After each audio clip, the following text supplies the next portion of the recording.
제19장 복음을 전할 능력. 헬라인이나 야만인이나 지혜 있는 자나 어리석은 자에게 다 내가 빚진 자라. 로마서 1장 14절. 우리는 로마서 1장 7절에서 15절에 묘사된 이른바 섬김에 대한 사도 바울의 태도에 대한 여러 국면을 살펴보았습니다. 이제 우리는 그것에 관해서 말하는 마지막 요점에 이르게 되었습니다. 그것은 자기가 그럴 수밖에 없다는 강박관념에 대한 의식입니다. 그는 자기의 삶 속에서 그러한 강박의식을 느끼고 있었습니다. 일을 할 때나 목회를 할 때에도 그러한 의식이 있었습니다.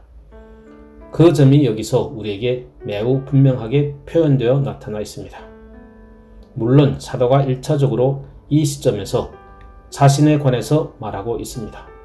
그러나 제가 생각할 때는 어느 곳에서나 사도가 가르치고 있는 경우는 우리로 하여금 미루어 생각하도록 유도한다는 것입니다. 그가 자신에 관해서 말하는 것은 역시 우리에게도 진리가 된다는 말씀입니다. 그는 고린도 후서의 어느 대목을 통해서 바로 그 사실을 매우 분명하게 보여주고 있습니다. 그가 인식한 대로 우리가 진리를 인식한다면 결국 같은 결과에 이르지 않을 수 없습니다. 물론 그렇다고 우리가 사도가 될 수 있다는 말은 아닙니다. 우리가 사도가 될 수 없다는 것은 이미 말씀드렸습니다. 이제 우리는 바울이 하나님의 말씀을 전하라는 부르심을 받은 것과 같은 방식으로 말씀을 전하라는 부르심을 받았습니다. 어떤 사람들은 이미 전체 삶과 힘을 들여 복음을 설교하고 가르치라는 소명을 받았습니다. 그러나 다른 의미에서 우리 모든 사람들이 복음을 전하라는 소명을 역시 받았다는 것입니다. 왜냐하면 우리 모두가 사람들과 접촉하기 때문입니다. 제가 여러분에게 앞으로 계속 보여주려고 노력하겠지만 그리스도인이 어떤 사람이 되어야 하는지에 대하여 진실로 깨닫게 되고 우리 자신들이 어째서 그리스도인인지 알게 된다면 사도가 느꼈던 그 동기, 그가 의식했던 그 강박관념은 역시 어느 정도라도 우리 속에 느껴져야만 합니다. 여러분도 주목하다시피 바울은 그 문제를 매우 두드러진 방식으로 표현하고 있습니다. 헬라인이나 야만인이나 지식이 있는 자나 어리석은 자에게 내가 빚진 자라. 그러므로 나는 할 수 있는 대로 로마에 있는 너희에게도 복음을 전하기를 원하노라. 내가 복음을 부끄러워하지 아니하노니. 여러분은 그 논리와 논정을 아시겠습니까? 한 단계에서 다른 단계로 나아가는 방식을 아시겠습니까? 우리는 이 결정적인 진술을 살펴볼 때 빚진 자라는 말부터 생각해 봅시다. 그 말은 분명히 이 부분의 말씀을 이해하는 열쇠와 같습니다. 그러면 그것은 무슨 뜻입니까? 원어대로 말하면 그 말은 채무자라는 뜻을 전달합니다. 우리가 그 말을 정상적으로 사용한다면 어떤 사람이 다른 사람에게 돈을 빌렸다는 의미로 이해됩니다. 그는 돈을 빌려준 사람에게 빚을 지고 있습니다. 그것이 그 말의 원래 의도입니다. 그러나 그 말이 확장된 방식으로 언제나 사용됩니다. 그 말은 당연한 의무를 감당해야 한다는 뜻입니다. 바울은 그 말이 확장된 의미로 쓰여지기 전에 이미 자기가 살고 있던 당대에 그 말을 사용하고 있었습니다. 그 말은 어떤 일을 할 때 의무나 필연성에 묶여 있다는 뜻입니다. 그 말은 법이나 의무나 사람이나 시간이나 생각하고 있는 문제의 성질로 말미암아 부과된 필연성을 묘사하는 말입니다. 바울은 이 빚진 자라는 말을 통해서 다소 그러한 뜻을 나타내고 있습니다. 바울은 나는 빚진 자라고 말합니다. 나는 마땅히 의무를 행해야 하는 자리에 처해 있다.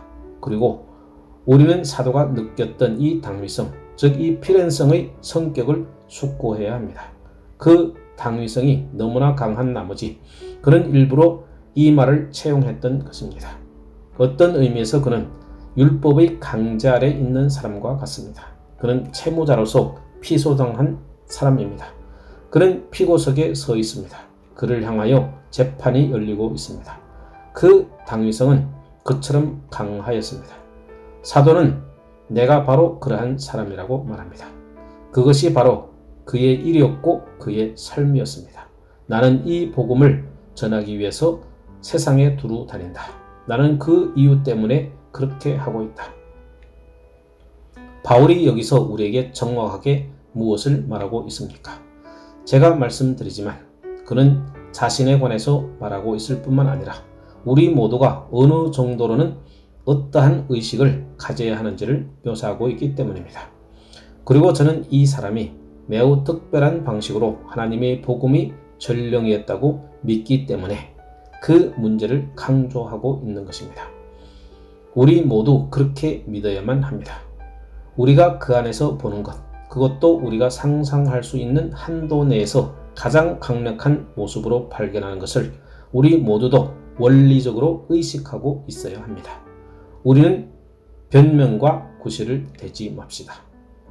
바울은 무엇이라고 말하고 있습니까? 무엇보다 먼저 그는 자기가 줄 수 있는 어떤 것을 가진 사람이라고 역설하고 있습니다.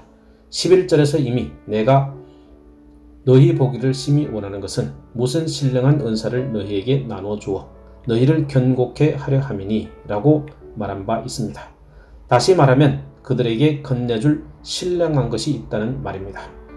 그러므로 그 사람은 다른 사람에게 나누어 줄 수 있는 것을 소유한 사람입니다. 그것은 그리스도인에 대해 매우 훌륭한 정의입니다. 필연적으로 무엇보다 그것은 지식을 함축합니다. 그것은 여러분이 어떠한 것을 알고 있으며 그것에 관해서 다른 사람에게 말할 수 있다는 것을 뜻합니다. 여러분은 지식과 정보를 다른 사람에게 건네주고 나눠줄 수 있습니다. 저는 우리 모두가 대번에 이것이 어떻게 해서 진리인가를 알게 됩니다. 어떻게 해서 그것이 그리스도인의 전체 지위의 기본적인 것인지를 즉각적으로 알게 됩니다. 여러분도 기억하다시피 베드로는 베드로전서 3장에서 그 점을 이와 같이 나타내었습니다. 너희 마음에 그리스도를 주로 삼아 거룩하게 하고 너희 속에 있는 소망에 관한 이유를 묻는 자에게는 대답할 것을 항상 예비하되 온유와 두려움으로 하고 3장 15절. 다른 말로 해서 여러분이 그리스도인이라면 반드시 어째서 자기가 그리스도인인지 알아야 한다는 것입니다. 여러분으로 하여금 그리스도인이 되게 한 것이 무엇인지를 반드시 알아야 합니다. 그러한 것을 모르고서는 그리스도인일 수 없습니다. 가장 최소 한계 내에서 표현하자면 그리스도인들은 주 예수 그리스도를 믿는 사람들입니다. 우리는 그 점을 인정해야 합니다. 우리는 그것이 무엇을 의미하는가에 대해서 어느 정도는 알고 있어야만 합니다. 만일 우리가 그리스도인들로서 어떤 사람들인지 모른다면 다른 사람들에게 어떻게 말할 수 있겠습니까? 어떻게 다른 사람들에게 나누어 줄 수 있겠습니까? 저는 하나의 예화를 들어보겠습니다. 그것은 우리 자신에게 적용시킬 수 있는 매우 좋은 시금석입니다. 여러분이 알고 있는 어떤 사람이 절망적으로 병에 걸려 누워있다고 상상해 봅시다. 여러분은 여러 방면으로 그 사람을 만나서 위로해 줄 수 있습니다. 그러나 그 사람이 그리스도인이 아닙니다. 그는 전형적인 비그리스도인의 삶을 살아가고 있습니다. 그런데 이 친구가 심각한 질병을 앓게 되었습니다. 의사를 데리고 와서 진단해 본 결과 매우 심각한 진단이 나오게 되었습니다. 다른 의사를 불러보았습니다. 그래도 역시 마찬가지였습니다. 사실 두 사람은 다 어떤 일이 일어나지 않는다면, 매우 극적이고 이적적인 일이 일어나지 않는다면 이 사람이 내일 가서 살아있을지 매우 의문스럽다는 견해를 다 표명하였습니다. 여기 갑작스럽게 병에 걸려 넘어진 그 사람은 자기가 절망적인 상태에 있다는 것을 알고 자기가 죽어가고 있다는 것을 의식을 하고 있었습니다. 그런데 갑자기 그는 자기 영혼과 영원에 관한 문제를 생각하게 됩니다. 그는 구원에 대해서 전혀 아무것도 모릅니다. 그는 그리스도인이 아닙니다. 그는 예배당에 간 적이 한 번도 없었습니다. 그는 모릅니다. 그 주위에 있는 사람들도 구원의 길에 대해서 전혀 알지 못합니다.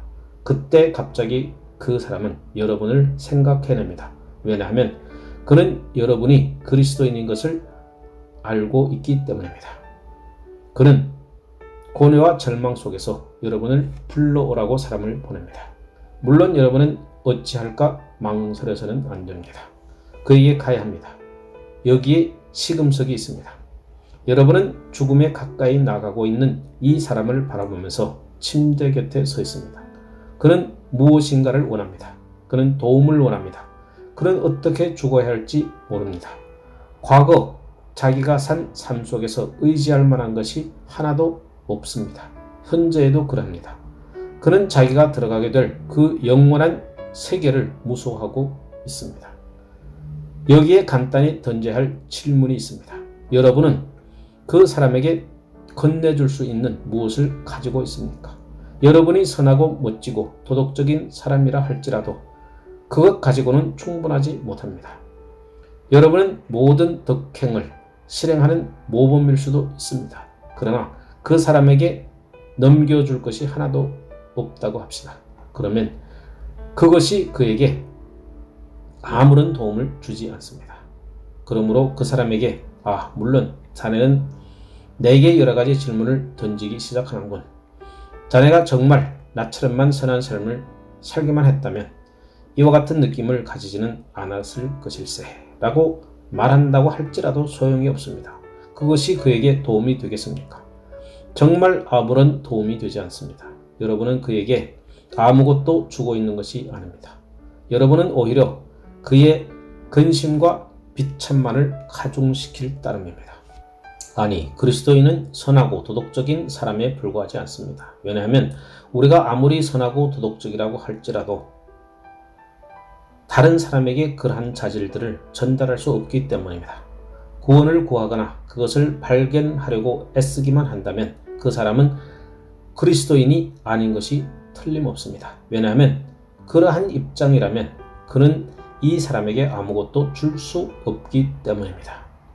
그러나 기독교를 그렇게 믿는 사람들이 많습니다. 그들은 기독교란 진리에 대한 위대한 요청으로밖에 생각하지 않습니다. 책을 읽고는 이렇게 말합니다. 나는 다음 주간에 놀라운 책이 나온다는 것을 들었어. 나는 그것을 고대하고 있다. 그것이 나에게 도움을 줄 것이라고 생각한다고 말합니다.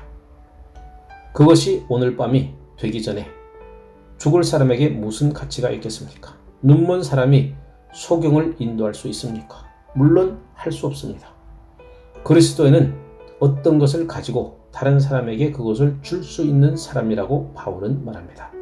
그는 지식을 가지고 있습니다. 그는 이해합니다. 그는 그 사람에게 안식과 평안을 줄 수 있을 정도로 그 영혼에게 말할 수 있습니다. 빚진 자, 다른 사람에게 넘겨줄 것을 가진 자, 줄 것이 있는 자. 내 친구들이요. 우리는 모두 이 지식을 가져야 합니다. 그리고 여러분이 그것에 관해서 말하기 위해서 어떤 특별한 훈련을 받아야 할 필요가 있다고 보지는 않습니다. 만일 여러분이 정말 그리스도인이라면 그것에 관해서 말하면 됩니다. 여러분이 이러한 지식을 가지고 있지 않다면 그리스도인일 수 없습니다. 그러므로 그 지식을 여러분이 소유하고 그것을 다른 사람에게 전해줄 수 있습니다. 그것은 이 지식을 함축하고 전제합니다. 둘째, 이 구절로 나타난 그리스도인에 대한 바울의 정의는 역시 한 가지 체험을 전제합니다. 다른 말로 해서 여러분의 지식이 단순한 이론에 불과하지 않다는 것입니다.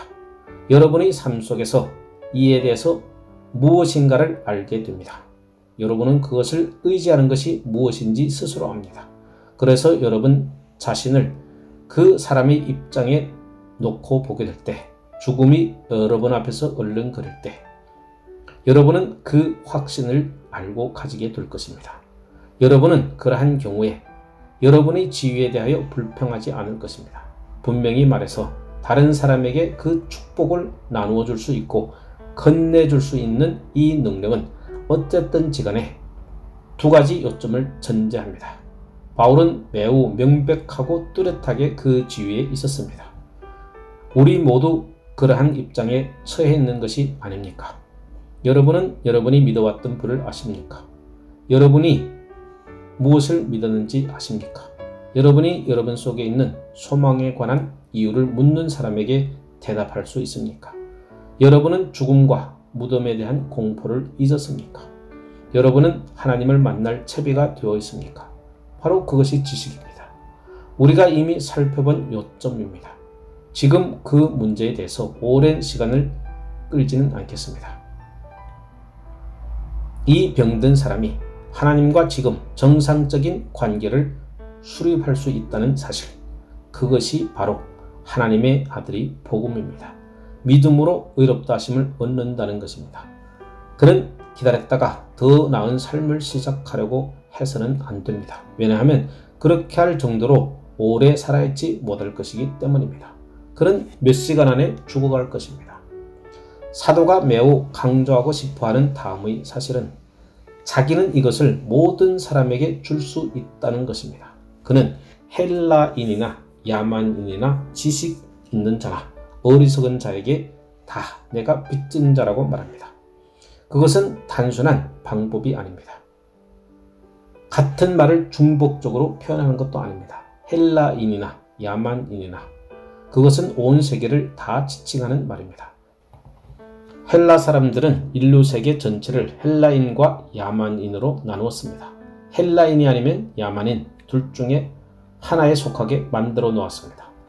여기서 분류로 하면 로마 사람들은 헬라인으로 간주되어야 한다는 것을 여러분은 주목하실 것입니다. 왜냐하면 바울이 살던 시대에 있어서 헬라 철학과 헬라 문화가 로마에 가서 문명화된 모든 지역에까지 파급되었기 때문입니다.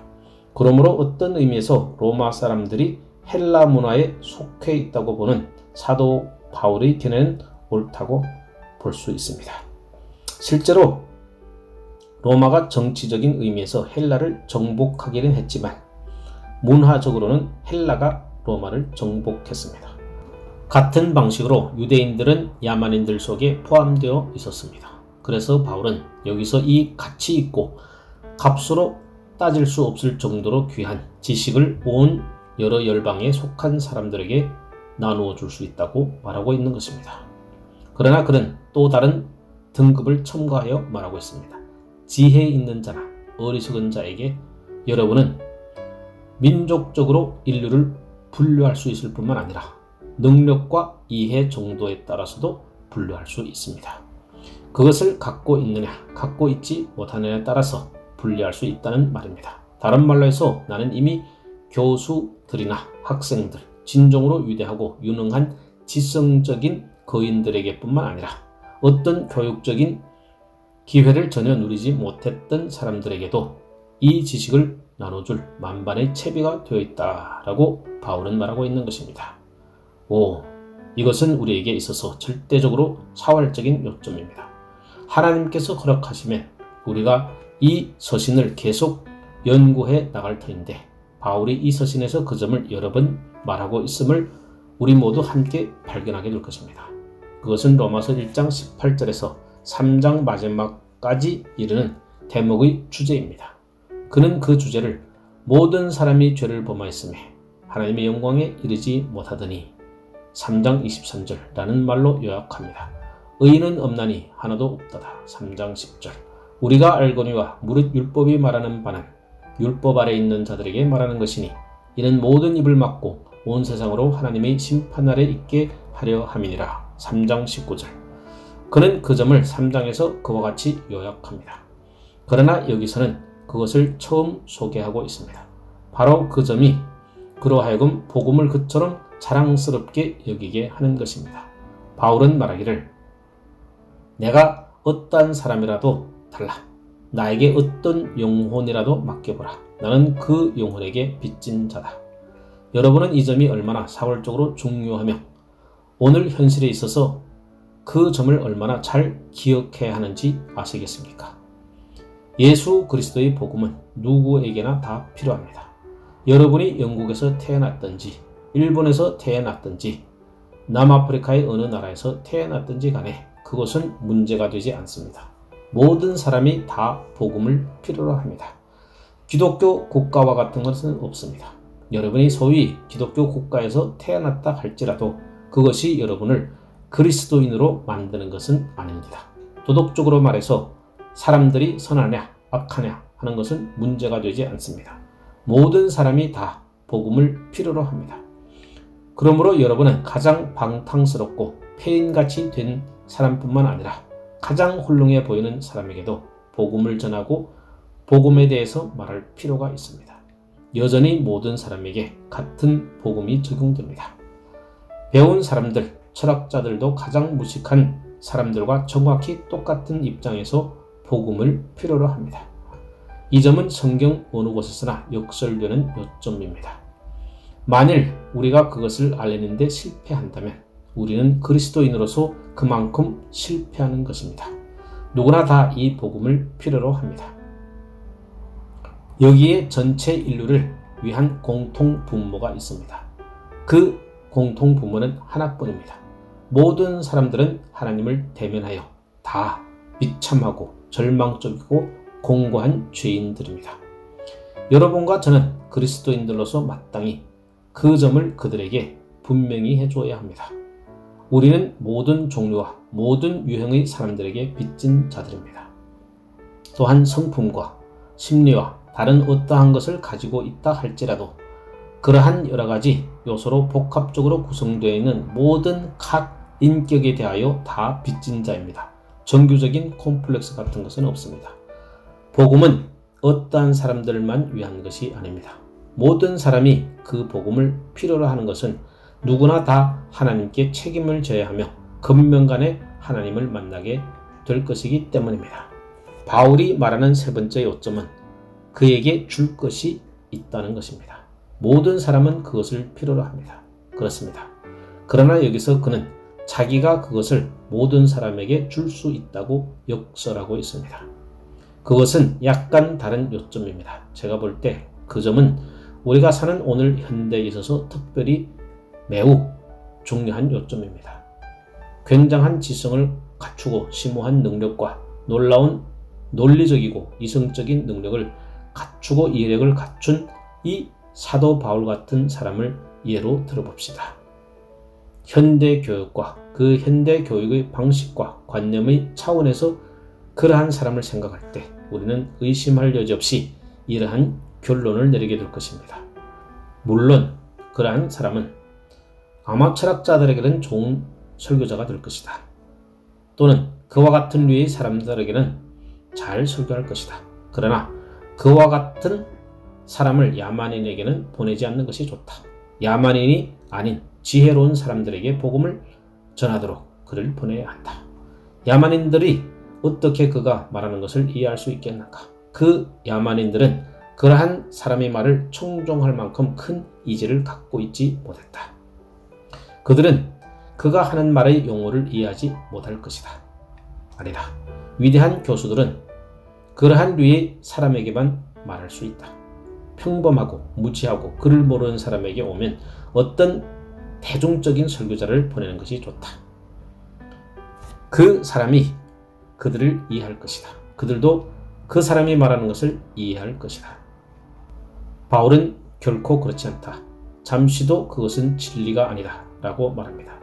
나는 헬라인이나 야만인이나 지식 있는 자나 어리석은 자에게 다 빚진 자라. 더 나아가서 그는 이것을 단순하게 말하고 있지 않습니다. 그는 그것을 증언합니다. 아무런 두려움도 가지지 않고 말스 언덕 위에 있는 아덴에서 어떤 변정도 하지 않고 설 수 있었던 한 사람이 있습니다. 아덴에서 그는 스토아 철학자들과 에피큐로스 학파를 따르는 사람들과 마주쳤습니다. 그는 그들에게 권위 있게 말할 수 있었습니다. 그러나 그 사람이 칼라디아를 방문했었는데 그 칼라디아에는 원시적인 유형의 문화 속에 속한 사람들이 많았고 철학이나 그와 같은 다른 많은 것들에 대한 지식을 갖고 있지 못한 사람들이 많았습니다. 거기서 그는 동등하게 복음을 전할 채비가 되어 있었습니다. 그는 설교자라서 역시 동등한 효력을 발휘했습니다. 그의 목회도 동등하게 사용되었습니다.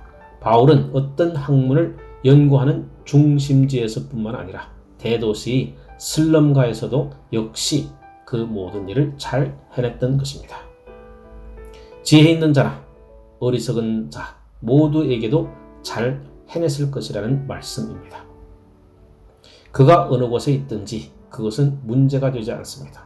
그가 사람들에게 말씀을 전하고 있는 한 그는 메시지를 가지고 있을 뿐만 아니라 그것을 나누어 줄 수 있습니다. 여러분은 그가 그 점을 어떻게 표현하는지 주목하십니다. 율법 아래 있는 자들에게는 내가 율법 아래 있지 아니하나 율법 아래 있는 자같이 된 것은 율법 없는 자에게는 내가 하나님께는 율법 없는 자가 아니요 도리어 그리스도의 율법 아래 있는 자나 율법 없는 자와 같이 된 것은 약한 자들에게는 내가 약한 자와 같이 된 것은 약한 자들을 얻고자 함이요. 고린도전서 9장 20절에서 22절. 그 얼마나 놀라운 일입니까? 현 시점에서 우리가 이 점에 대해서 동등하게 분명한 자세를 취하고 있는지 의심할 때가 여러 번 있습니다. 우리는 복음 설교의 문제를 서로 나누어 생각하는 경향이 있습니다. 세상이 세속적인 방식으로 행하는 것처럼 하려고 합니다. 그것은 아주 그릇된 것입니다.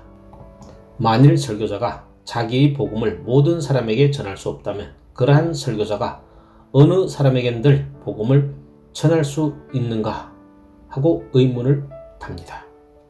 만일 어떤 설교자가 어떤 유형의 회중들에게만 복음을 전할 수 있다면 그만큼 그 사람은 사도 바울을 닮지 못한 것입니다. 그는 아마 철학자일 수 있습니다. 또는 기독교 용어를 사용하면서 순전히 자연적인 인간 학식을 전파하는 사람일 수 있습니다. 설교자는 회중들을 바라볼 때 그들이 하나님과 그리스도를 필요로 한다는 것 외에 다른 어떤 것도 전제할 필요가 없습니다. 제가 이 점을 제기하며 강조하는 것은 오늘날 이러한 노선을 따라서 대단히 많은 것들을 여러분이 듣고 있기 때문입니다.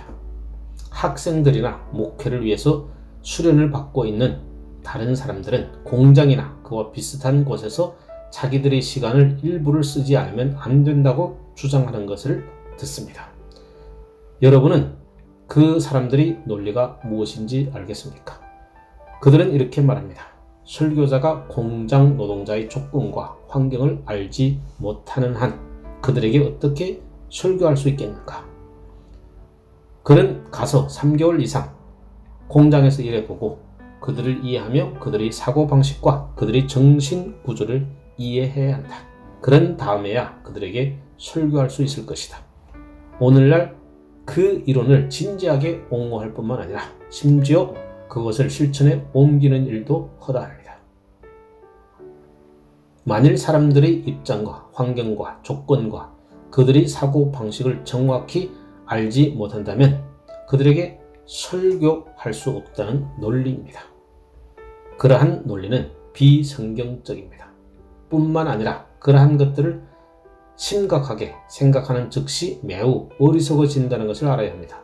내가 공장에서 일하는 사람이 되기 전에는 공장 노동자들에게 효과적으로 설교할 수 없다고 한다면 저는 동등하게 유흥가에서 3개월 이상 보내지 않으면 술주정뱅이들에게 설교할 수 없다고 논증할 권리를 갖게 되는 것입니다. 만일 내가 농부가 아니면 농부에게 설교할 수 없고 내가 3개월 동안 배우가 되지 않으면 극장에서 일하는 연극 배우들에게 설교할 수 없다는 얘기가 됩니다.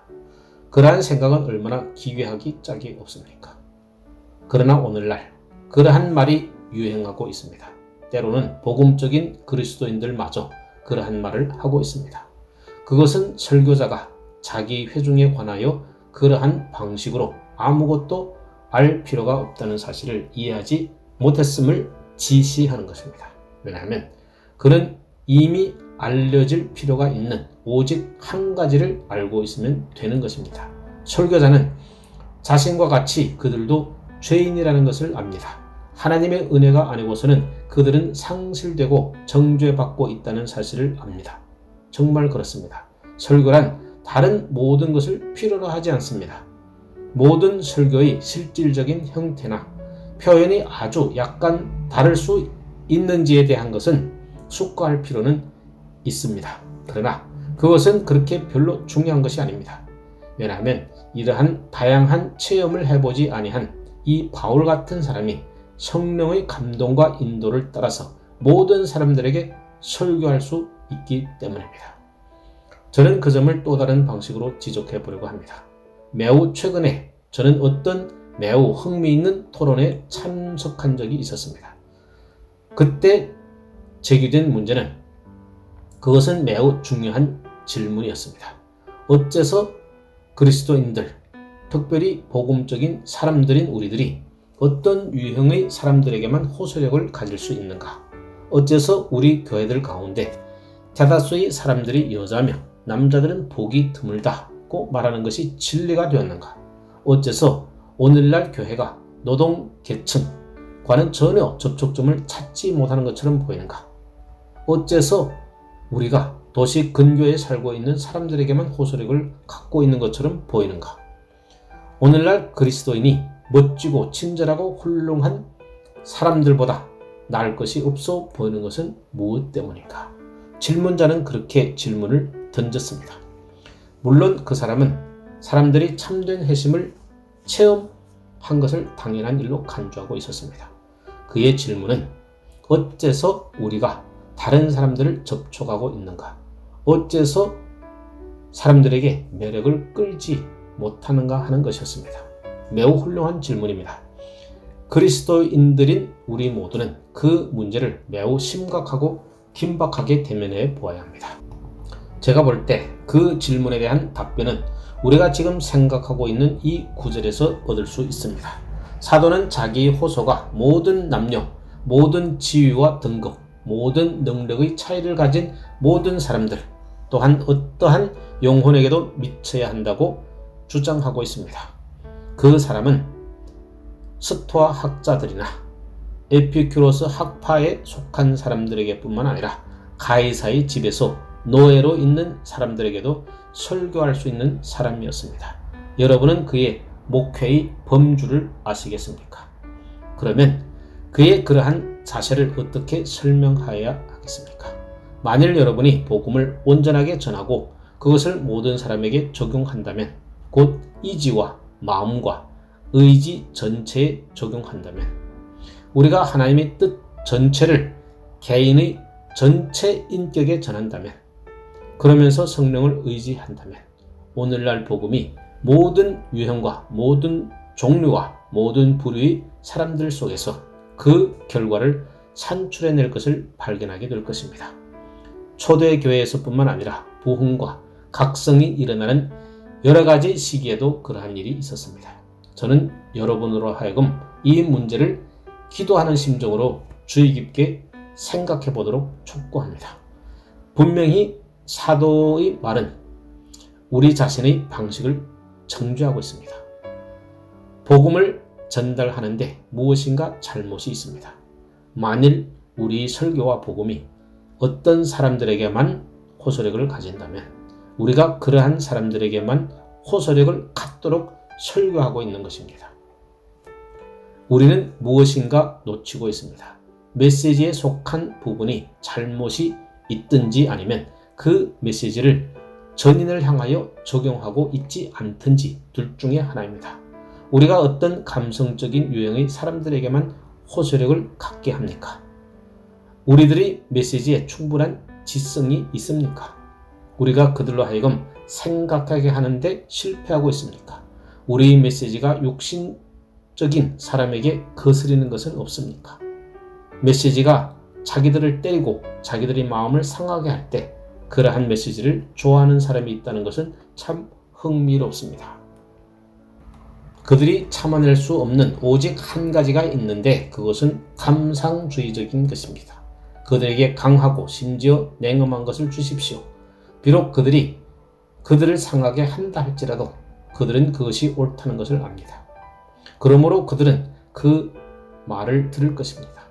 만일 여러분이 그들을 얼러주고 있다는 개념을 그들에게 주기만 한다면 또는 어떤 방식이나 심리적인 접근 방식을 통해서 그들에게 감동을 주려고 애쓰고 있다는 느낌을 그들에게 주기만 한다면 그들은 오지 않을 것이고 영향받을 가능성에서 자신들을 내맡기지 않을 것입니다.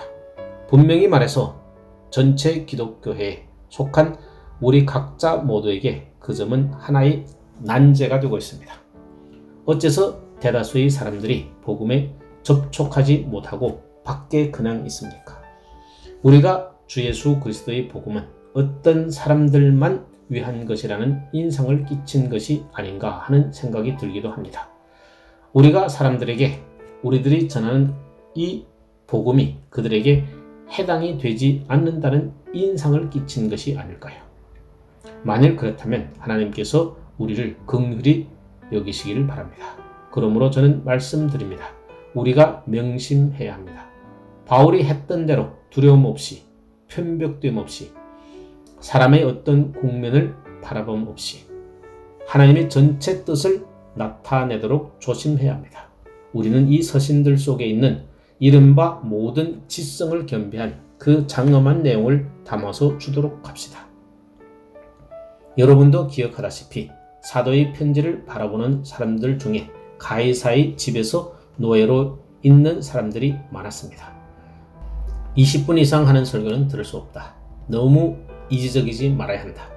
너무 많은 교리를 주려고 하지 말라고 말하는 많은 현대인들과 같지 않았습니다.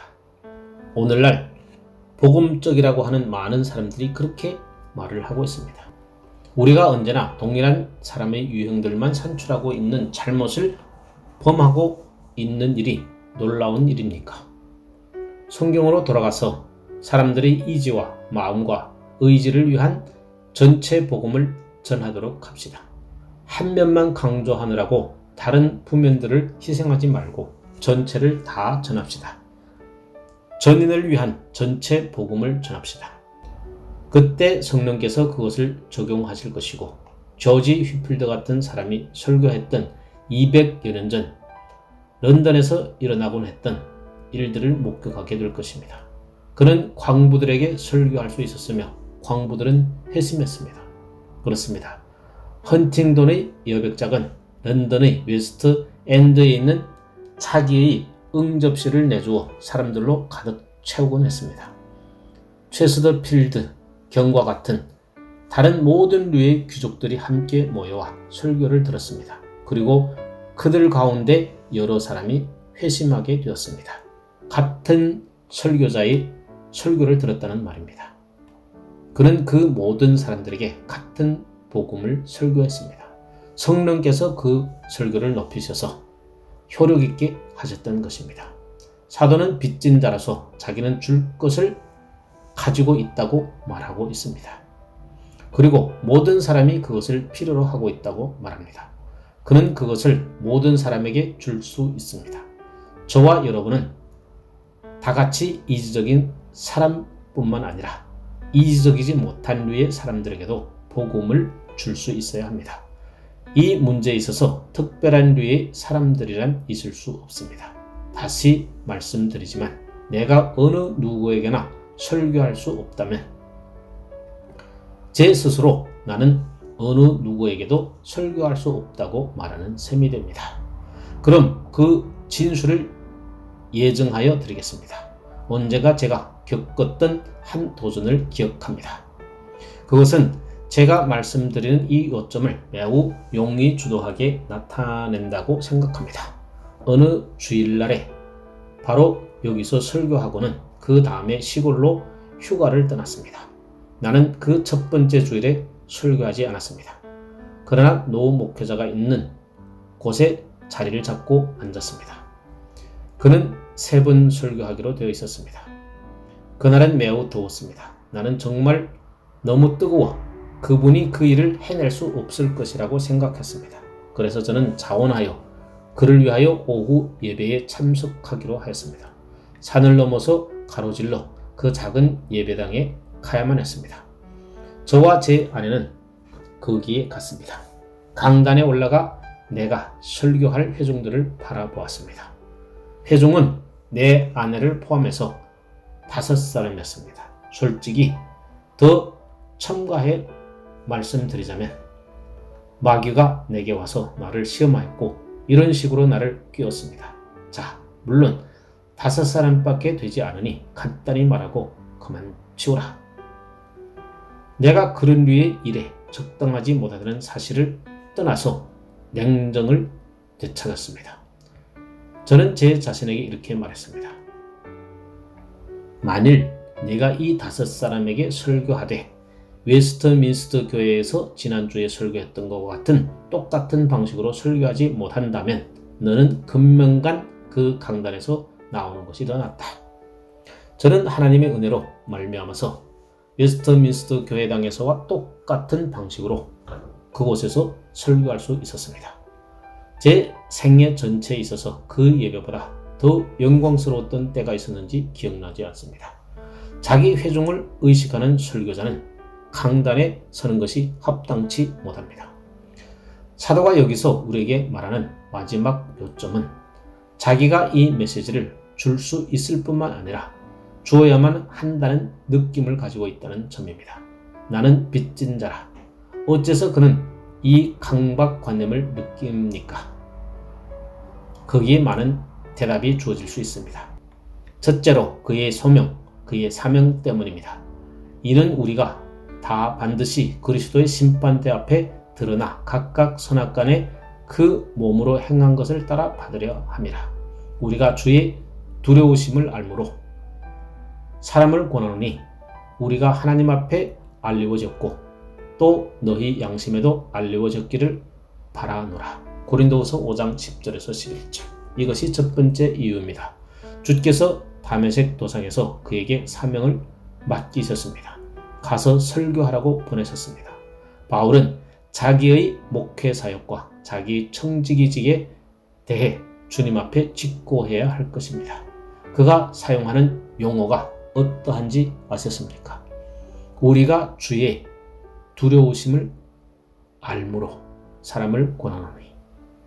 그가 고린도전서 9장에서 그것을 또한 어떻게 표현하는지 보십시오.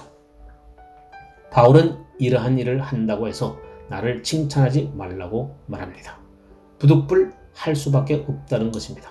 내가 복음을 전할지라도 자랑할 것이 없으면 내가 부득불 할 일입니다. 만일 복음을 전하지 아니하면 내게 화가 있을 것이니라다. 16절. 내가 해야 한다. 나는 사명을 가진 사람이다. 마땅히 행해야 하는 당위성이 내게 주어져 있다.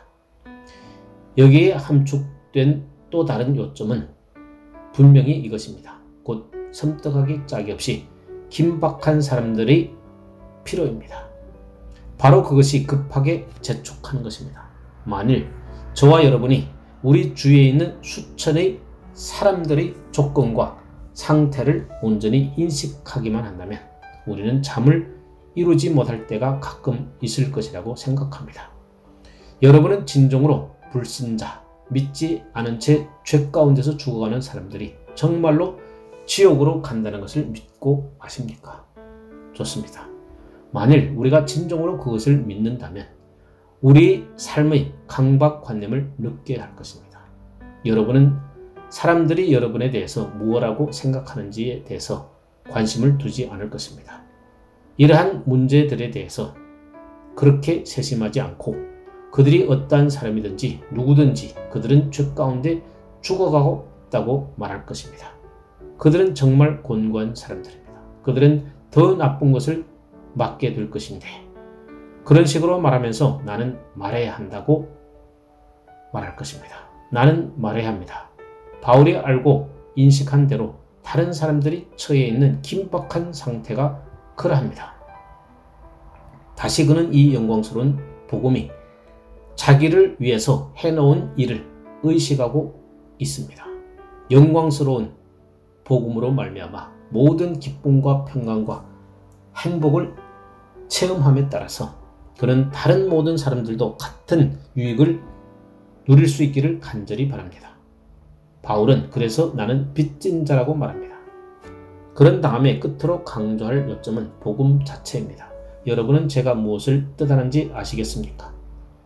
삶을 살아가면서 여러분을 즐겁게 하고 크게 만족시키는 어떠한 것을 만날 때마다 그것에 대해서 사람들에게 말해야겠다는 느낌을 가지게 되지 않습니까? 만일 여러분이 어떤 비상한 것을 주는 어떤 좋은 책을 읽었다면 어떻게 말할 것입니까? 나는 정말 그것을 다른 사람에게 말하고 싶다. 누구나 다 할 수 있도록 그것을 말해야 된다. 그 일 자체가 너무 놀랍습니다. 만일 여러분이 놀라운 광경을 보았다면 나는 이에 대해서 다른 사람들에게 말해 줘야 한다. 그들도 와서 그것을 보아야 한다고 느낄 것입니다.